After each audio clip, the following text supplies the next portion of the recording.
Шановне господарство, вітаю! З вами Євген і проект про баскетбол по-беларуску.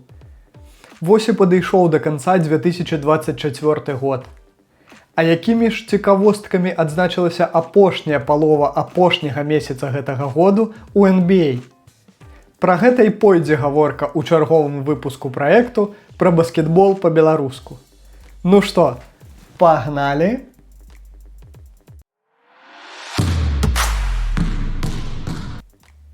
Як вы можете памятаць з лістападаўскага выпуску рубрыкі «Автоп месяца», ліга ўсё больш хутка і відавочна робіцца трохачковай. І вось вам яшчэ некалькі доказаў гэтаму. Аднолькавых па сутнасці, але розных па афарбоўцы. У ноч на 16 снежня ў матчы паміж Golden State і Далласам быў усталяваны новы рэкорд NBA па колькасці рэалізаваных трохачковых кідкоў за матч – 48. Цікава, што папярэдні рэкорд, 44 трошкі, быў усталяваны ў лютым 23-го у матчы паміж Kings і Clippers з, увага, 3 овертаймамі. А праз няпоўных 2 гады, як мы бачым, камандам на такое хапае і асноўнага часу. А за 2 дні да гэтага Hornets і Bulls усталявалі яшчэ адзін рэкорд, звязаны з дальнімі кідкамі. Толькі гэтым разам з прыстаўкай «анты». Падчас свайго супрацьстаяння клубы на дваіх прамахнуліся з-за трохачковай дугі 75 разоў, больш за ўсіх у гісторыі лігі. 37 недакладных кідкоў зрабілі гульцы Чыкага і 38 – Шарлот.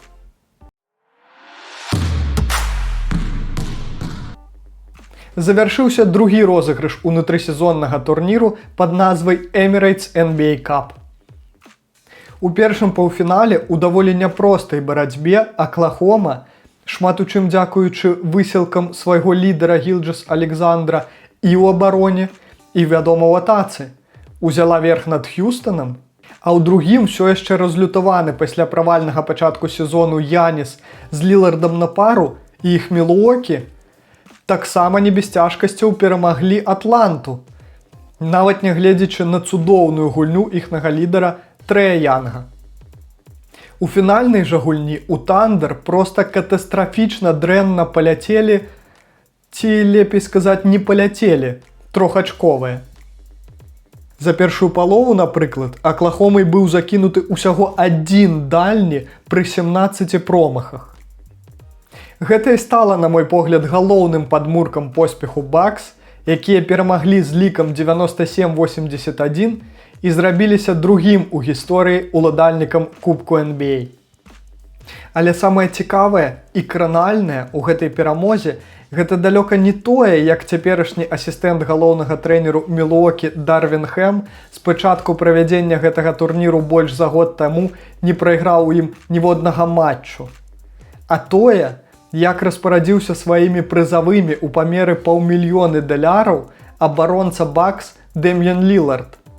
Ён раздзяліў іх пароўну паміж усімі супрацоўнікамі ніжэйшага звена трэнерскага штабу клубу, а таксама дапаможным персаналам, супрацоўнікамі арэны, камандай прыбіральнікаў і так далей.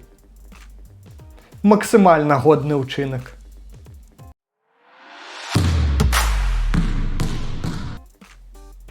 Прайшлі чарговыя калядныя матчы ў NBA.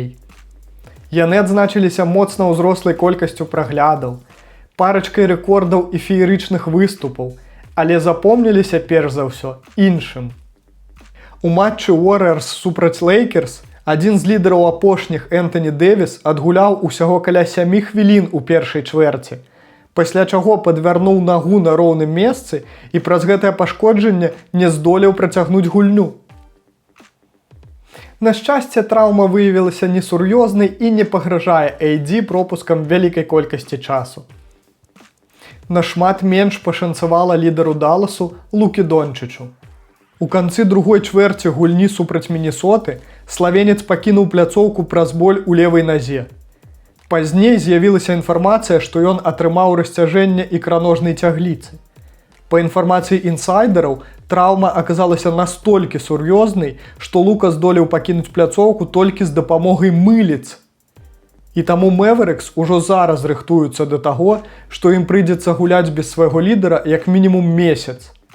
А Лука рыхтуецца змірыцца з тым, што ён праз перавышэнне дазволенай колькасці прапушчаных матчаў выбывае з гонкі за MVP ў гэтым сезоне.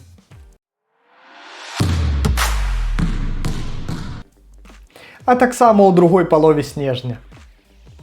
Арланда пасля страты ўжо двух сваіх лідараў, Паула Банкера і Франца Вагнера, надоўга згубіў яшчэ аднаго са сваіх ключавых гульцоў. Праз разрыў крыжападобнай цягліцы калена да канца сезона выбыў форвард Мэджык Мо Вагнер. Мемфіс, які і так у гэтым сезоне набірае найбольшую колькасць ачкоў у сярэднім за матч, пераўзышоў сам сябе. У ноч на 27 снежня Грызліс накідалі ў кошык Таронта 155 ачкоў, тым самым выдаўшы самы рэзультатыўны матч за ўсю гісторыю клуба.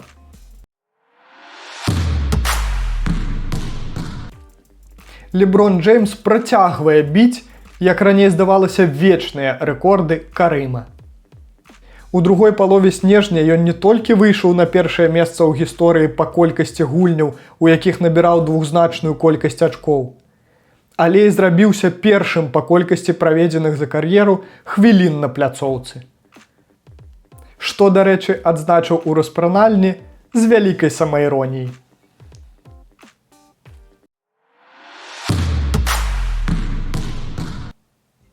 Вось такім быў канец 2024 году у NBA. А я вельмі ўдзячны вам, мае шаноўныя падпісчыкі, за тое, што большую яго частку правялі разам са мной. Я зычу вам у 2025 годзе не губляць цікавасці да беларускасці і баскетболу. А мой праект вам у гэтым, спадзяюся, дапаможа. А з вамі быў Яўген і праект пра баскетбол па-беларуску.